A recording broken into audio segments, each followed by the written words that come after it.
What's up? We're going to be doing a UFC bantamweight tier list, the most stacked and skilled division in the UFC, and I figured it would be a perfect time to make this video because we're in the aftermath of UFC 288. Aljamain Sterling just defeated Henry Cejudo and defended his belt. Once again, these are the most skilled fighters in the UFC on a whole, so even guys that are ranked towards the bottom are going to be solid fighters. The people in the rookie tier, these are really promising prospects with a lot of skill, but we just simply don't know how they would stack up against guys that are more close to the rankings. And without further ado, let's get into it. Let me know which takes you disagree with. And also, I want to know which takes that you like from this video, so comment below as we go on. The first representative and the best representative of the bantamweight division is Aljamain Sterling. Now, the first thing that I want to get out of the way is that this guy is still not getting enough respect, and I truly believe it's because he's having close fights. But you have to take this into account. Aljamain Sterling has been fighting his nightmare matchups. Now, I'm not going to talk about the TJ Dillashaw fight. That's just a dud as far as I'm concerned. That was a one-armed old TJ. But Petr Yan and Henry Cejudo are both his hardest matchups in the division. Let's be real. Petr Yan has a 90% plus takedown defense. Henry Cejudo is a gold medal Olympic wrestler, and both of them on paper are better strikers than Aljamain Sterling, and nonetheless, Aljamain is beating them. These are tough matchups for him, and he's getting past them. What do you think would happen if you put a guy that is more of a one-dimensional striker in there with him? He's probably going to have his way. He's good on the feet, he's underrated on the feet, and he keeps taking out these guys that on paper should beat him. So let's just give him some fucking respect early on in this video. I'm going to put Sean O'Malley in the B tier. That is because I still don't think that he beat Petr Yan, and I think that if that fight were to go into a fourth or fifth round, given that Sean O'Malley looked like he was on death's door, he probably would have gotten finished. But I do have to give him some respect. And I still think Petr Yan is a little bit underrated, but here's where things are going to get interesting. I'm putting Henry Cejudo in the B tier with O'Malley because I actually think that even though he gave Aljamain Sterling a tough fight, it was a clear win for Aljamain. He is a tough stylistic matchup for Aljamain. I think Aljo beats way more fighters in this division than Henry does. And I'm not saying Henry doesn't have a good chance to stay at the top for another year or so, but what I am saying is I think that Sean O'Malley would beat Henry Cejudo. I think that if Henry is struggling to close the distance and to outstrike a guy like Aljamain, who is by no means like the most dangerous striker, even though he's effective, he would have a really hard time with Sean O'Malley, who has knockout power, who can really make you pay. And on top of that, Henry just doesn't have the ability to submit you or just hold you down for 5 rounds despite having a gold medal. He's not the best at offensively doing damage on the ground. So I'm going to put O'Malley in the B tier. The reason I have Yan up there is just to show you guys the differences between some of these guys. I think that Yan and Cejudo would have a really tough fight, but here's another guy that I think would actually beat Cejudo, and I actually think that he deserves to be in the A tier. It's Corey Sandhagen. He wins a lot of these matchups. I think that Corey would have a much closer fight with Petr Yan if they were to rematch. Some people forget that Yan never beat Sandhagen. They act like Yan has a bunch of overrated wins, but they'll always forget to mention Sandhagen's name. I think that Sandhagen would beat O'Malley. I think he's a little bit more well-rounded. Yes, he's not as powerful, but he could mix in the wrestling, and he has improved offensively with his grappling. I think he would probably beat Henry Cejudo. Would he beat Aljamain Sterling? I think he'd have a better chance at doing it now that he knows that his hole in his game was his submission defense, his grappling defense, but I'd still probably favor Aljo because of the strength, his finishing ability. Merab is going in the A tier, or the S tier, I'm sorry. I know that Merab only has that one big win over Petr Yan, but he did beat Jose Aldo, and Aldo was coming off of a 3-fight win streak and had incredible takedown defense. Listen, takedown defense doesn't matter against a guy like Merab. It just doesn't. You know, Petr Yan, great takedown defense. It didn't matter. Fighting Merab is like you're in a pad session at the gym. You're hitting pads, and every 10 seconds you have another guy that is fresh just ramming into you. You cannot find your rhythm. It's impossible to implement your style on this guy. And I do think that he beats everyone else in the division. You have to knock this guy out cold in order to beat him. And I don't think that's a likely outcome in a lot of these matchups. I think that Merab would beat O'Malley. I think that he would beat Jan again and again and again. And I also think that he would beat Sandhagen. I think that Cejudo would be a tough matchup again. Cejudo presents problems to different kinds of guys, but I do think Merab wins more matchups overall. Do I think he would beat the champion? I think Aljo could sub him. But again, Merab could take Aljo down and just get right back up to his feet. So I don't know. It's a tough matchup. It'll never happen, but it's all good. Another guy that I'm going to put on this list is going to be Dominic Cruz, the bantamweight GOAT. Yes, I'm putting him at the D tier, and you know what? Rightfully so. And I'm looking for Pedro Munoz. I'm going to put Pedro Munoz in the C tier. And I'm just going to get this theme out of the way. Just because Dominic Cruz beat Pedro Munoz does not mean that at this point in time he wins more matchups. I think that if you're looking at Dominic Cruz, he is older, he relied on his speed, his reaction time back in the day, and also he's a little bit easier to read because he's been around so long and he doesn't have any finishing ability whatsoever. I think Dominic Cruz would lose to everyone on this list. I think that he would lose to Pedro Munoz in a rematch. So once again, just because you have a win over someone doesn't mean that you win more matchups in that division than them. So I'm going to put Cruz in the D tier. Still good. I think if you were to put him up against guys that are 30 through 40 in the division, he could still show levels. But at this point, that KO that he got over or under Chito Vera is a career changer. That's something that really fucks your career up and your chin up long term. Cruz wasn't young going into that matchup.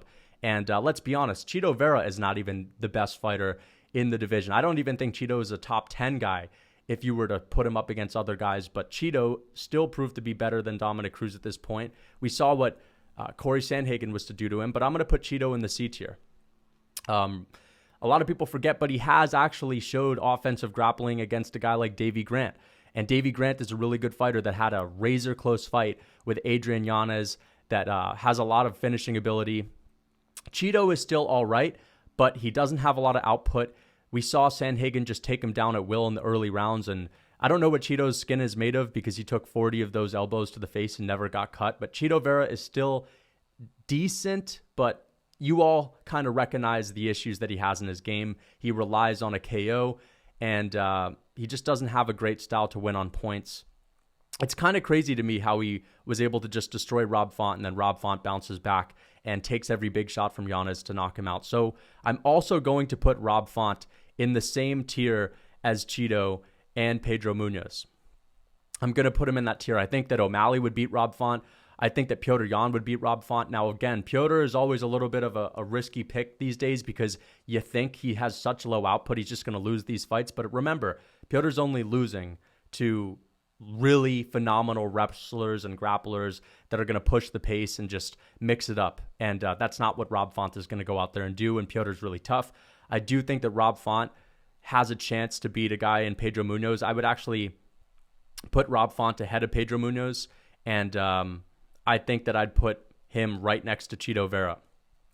Umar Nurmagomedov, I'm putting him in the B tier.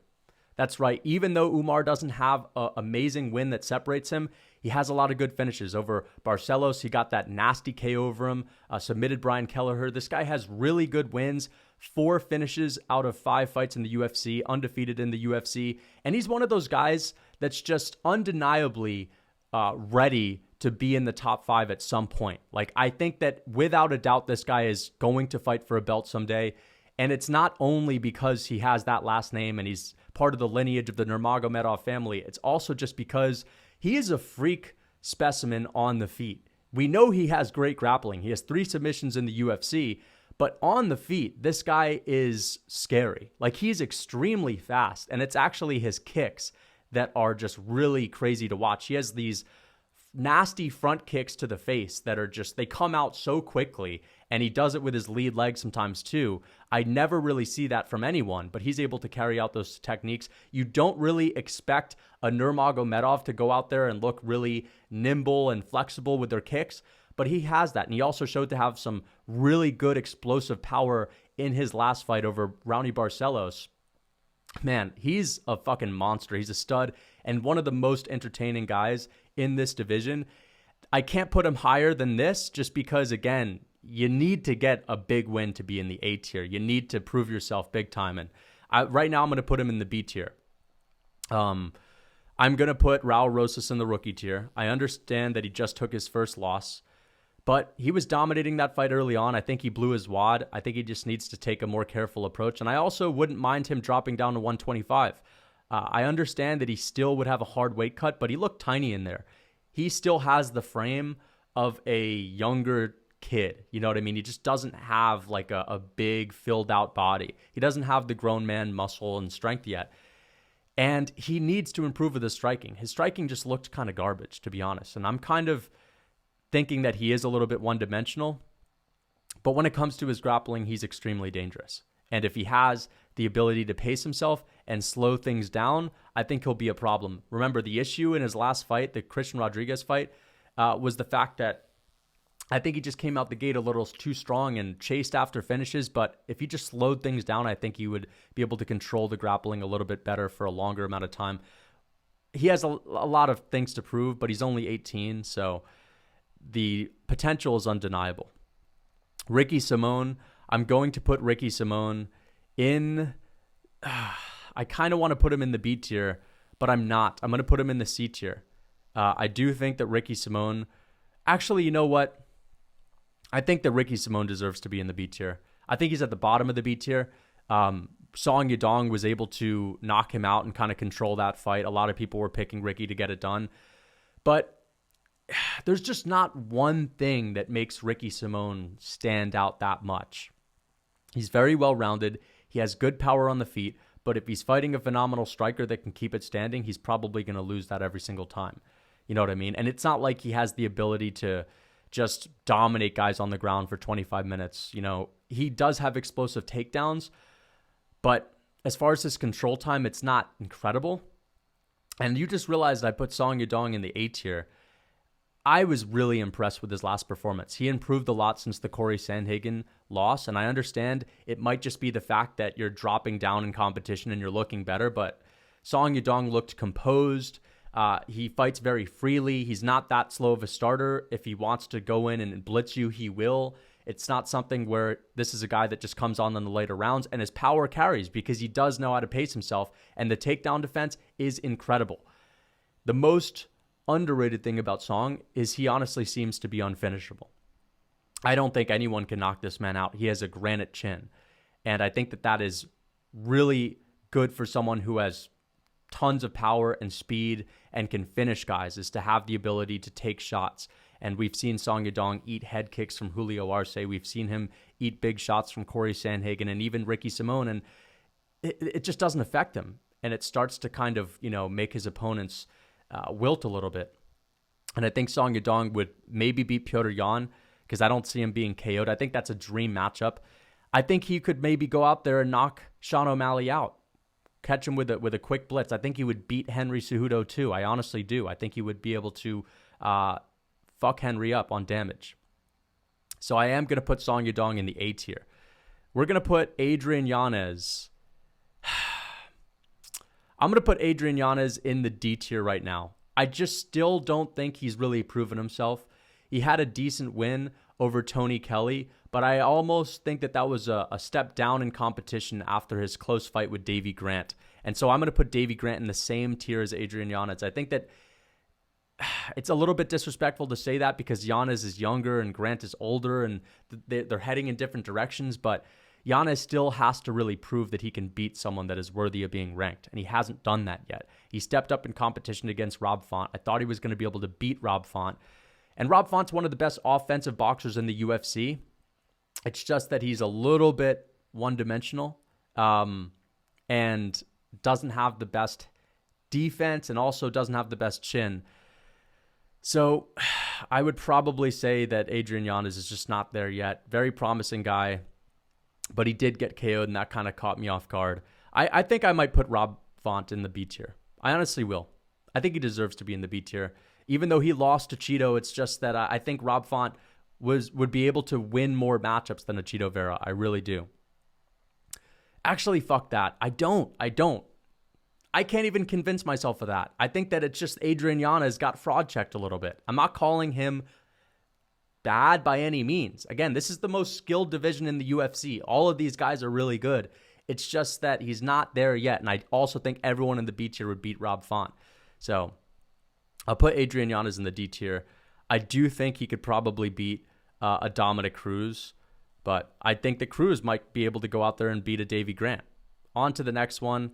I'm putting Gutierrez in the D tier. I'm putting Mario Batista in the D tier as well. Just another case of someone that hasn't really proven themselves that much. I will put Montel Jackson in the C tier. He has a ton of power in his hands, pretty good wrestling as well, and I think it's just a matter of time before he really cracks into the top 10 of the rankings. He's someone that flies under the radar because, again, just not really marketable, doesn't really say much, just kind of shows up and fights, doesn't have a presence on social media, but I do think he could probably take out most of the guys in the D tier. I would love to see him and Adrian Yanez match up. That'd be a really interesting fight. So I am going to put Montel Jackson as the dark horse of guys that are unranked, whereas the true dark horse of the division right now is still, in my opinion, Song Yadong. But I guess he's kind of proven himself, so maybe you could say Umar Nurmagomedov. Cody Garbrandt, I'm putting him in the F tier. Yes, he got a good win over Trevin Jones. People criticized him for his performance, but he fought very smart, and he doesn't have the best chin, and he fought around it, but he still got hurt in the third round. And it's not like he's finishing guys on the ground. He has the ability to take it there. He has good wrestling, and he's fast, but I still don't see him being able to beat anyone ahead of him. Maybe he could beat Dominic Cruz again. I feel like that'd be an interesting matchup, but because Dominic Cruz just got knocked out by Cheeto, I actually would probably pick Cody, but I do think Dominic Cruz might be able to win more matchups. You know what, guys? This is going to be a little harsh.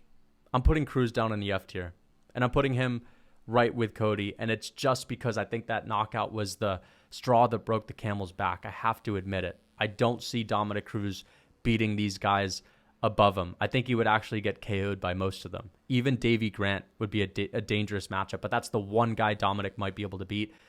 Him and Cody are just, they're a little washed. I know Cody's still young, but I don't see him beating any of these guys ahead of him, and Dominic Cruz is just not dangerous at all. All right, I'm putting Said Nurmagomedov in the C tier. I know that he just lost to Jonathan Martinez, who I'm going to put in the D tier, but I truly believe that that was a bit of a robbery. I thought that Said clearly won 2 rounds out of 3 in that fight. Jonathan Martinez is a promising guy. It's just that he lost that fight. The only reason, and this is just catching me off guard right now, that Cheeto is still in the C tier is because he beat Rob Font. I really kind of want to drop him down to the D tier, to be honest, because I don't even know if he could beat a Pedro Munoz, and I don't even know if he could beat a Montel Jackson or a Said Nurmagomedov, but I'll give him the benefit of the doubt. I'm going to put Cameron Simon in the rookie tier, guys, because he, if anything, is a more ready-to-go prospect than Raul Rosas Jr. at this point. And what I mean by that is I think that Cameron Simon could win more matchups at this point. Raul Rosas is still a little bit green. He's still extremely young. Physically, he's not imposing at all. And I think that Cameron Simon is much more well-rounded. This guy has good grappling, great striking. So I'm actually going to put Simon outside of the rookie list. I'm going to put him in the F tier. Again, the F tier guys, these aren't bad fighters. There are people that Cody Garbrandt can beat, like we just saw with Trevin Jones.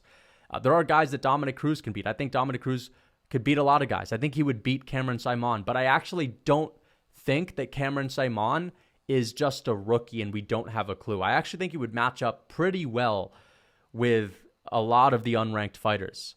So I'm going to put him in the F tier. Again, F just sounds bad, but overall, I don't see anyone in the F tier competing with anyone in the D tier. I don't see many guys in the D tier being able to compete that well with guys in the C tier. Same thing is true as we go up the list. Aljamain Sterling and Merab Dvalishvili sitting at the mountaintop. I still think Petr Yan can win a lot of good matchups.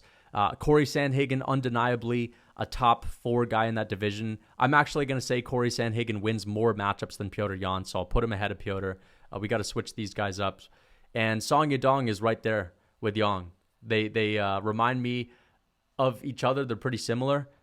Sean O'Malley in the B tier. I think he's one of the better guys in the B tier, but again, he hasn't really done anything outside of the win over Peter. And I know it was a close fight. It was. But I do think Petr Yan won.